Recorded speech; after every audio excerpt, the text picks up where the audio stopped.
Welcome to the Eagle Valley Model Railroad. This video we're going to go through some of the steps that we took to build the mountain. And step one, we just built us a basic profile of what we wanted our mountain to be. This is out of cardboard. We used hot glue and tape. We're using a couple different techniques here. We're actually doing like a rib technique or slat technique on the left hand side here, and we're doing the lattice work on the right hand side.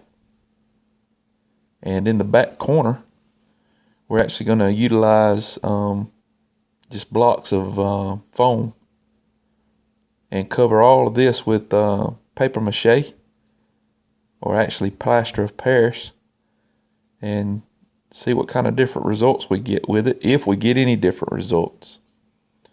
You want to make sure you protect your area. Anything you've put down already, definitely your track surface. Anything else you could redo or undo or change, but it's real important to keep your track as clean as you can. So we're just putting some painter's tape down to cover up the rails. It absolutely helped with cleanup later. We did go ahead and ballast the track just for convenience. Maybe next time we'll do all the scenic stuff and then ballast. But because it's under some of the mountain, we decided to go ahead and have it ballast beforehand.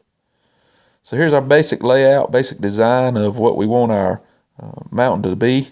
We're actually going to have a waterfall right here in the center, and the river to come under the track and flow through our river area. And again, we're using different techniques just to see what we like better and how we like it. Again, just finishing up here, gluing down the lattice work to form this side of the mountain. Old glue gun's kind of old and kind of have to help it out some. It's a great way to do this. It dries quick.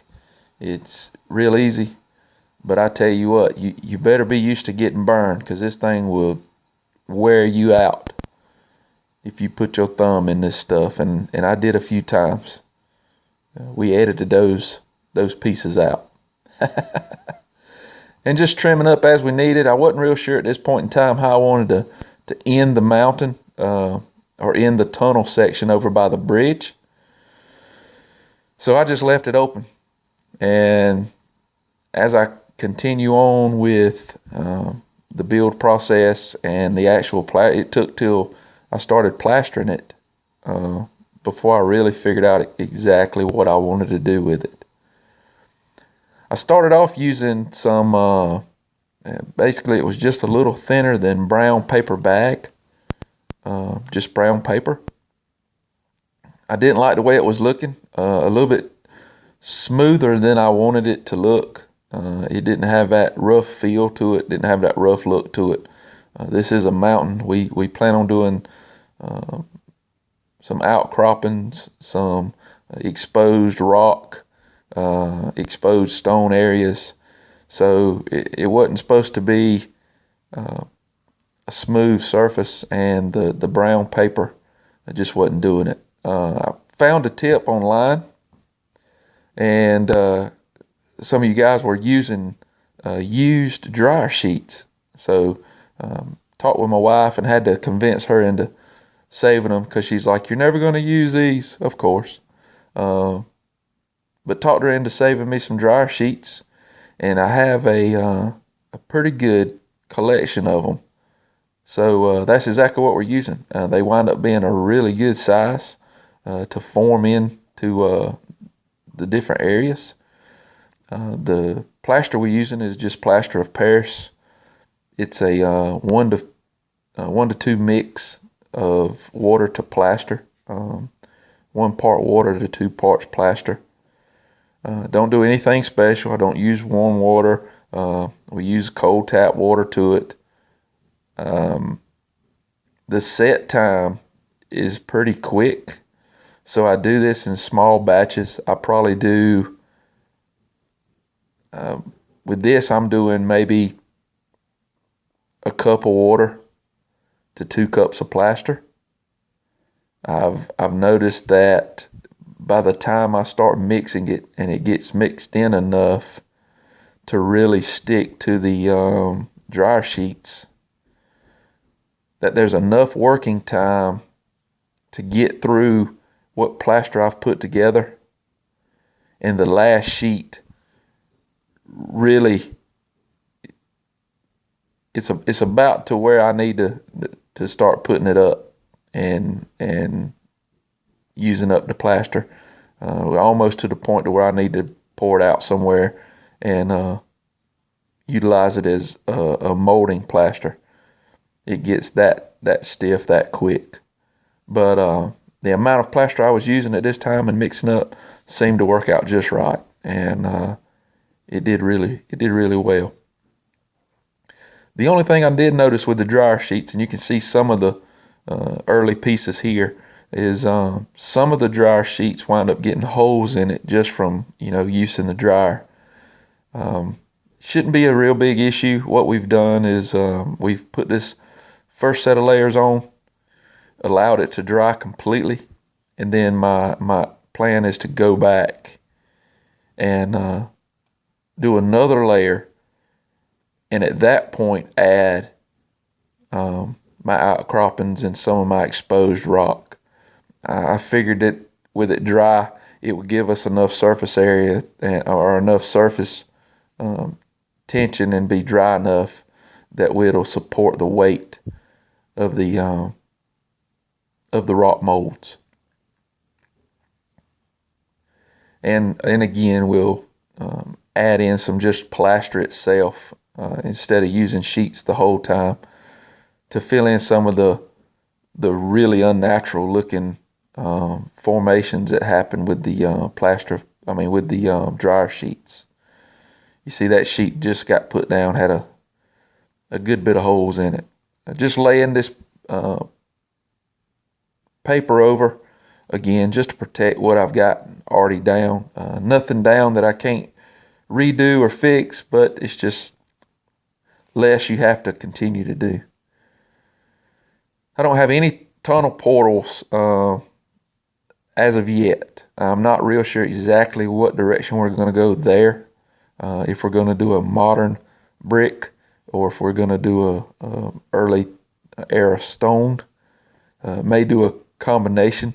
We've got 4 portals that we need to construct and in place and install. So just kind of letting it hang out for a little bit and let time determine exactly how we want this thing to go. So again, just covering up the different areas. As you can tell at this point, you really can't differentiate between the 3 different techniques that we used. That's a great hand shot, by the way. The 3 different techniques we used to construct this mountain. The dryer sheets do a fantastic job of just masking the area and giving you the look that you want it to look like. All these seams and things we'll definitely go back and clean up in our next stages of the mountain. Right now it's been completely dried, and we've actually today, as of the 31st of January, I haven't touched it. It's just been drying since this video was shot and edited. So it's ready for the next step. You got a few days coming up where we're going to be off. So the plan is to introduce another layer of dryer sheet and plaster.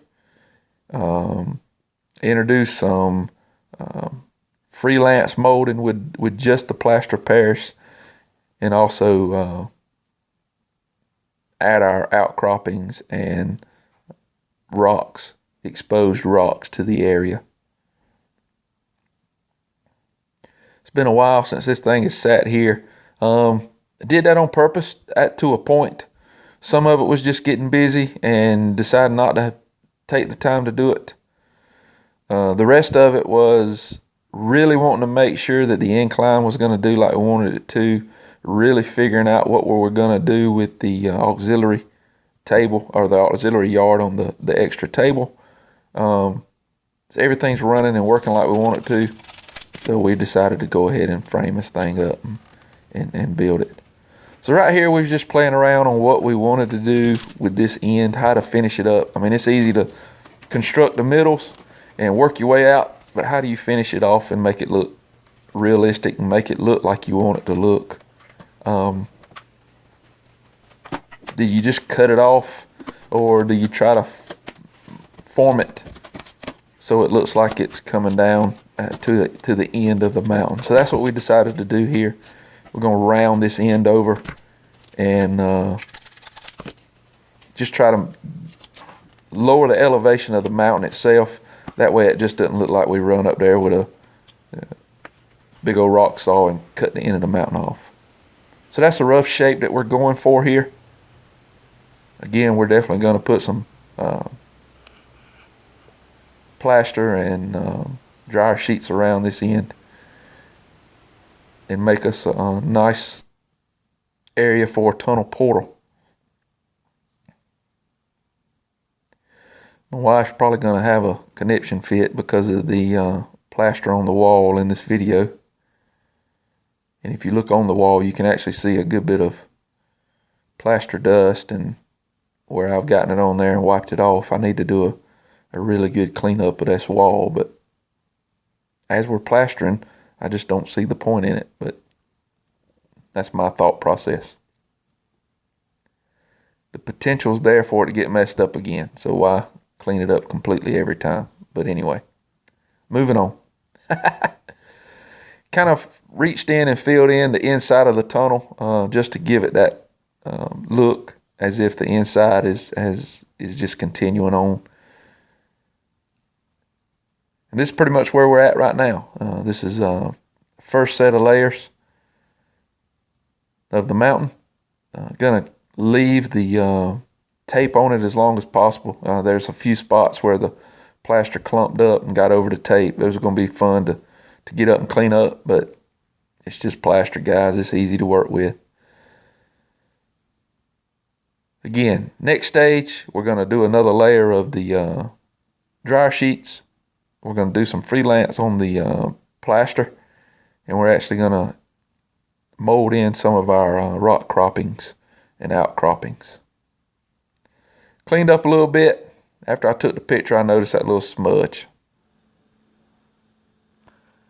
Thanks for watching. Remember, like, share, subscribe, and until next time, happy modeling.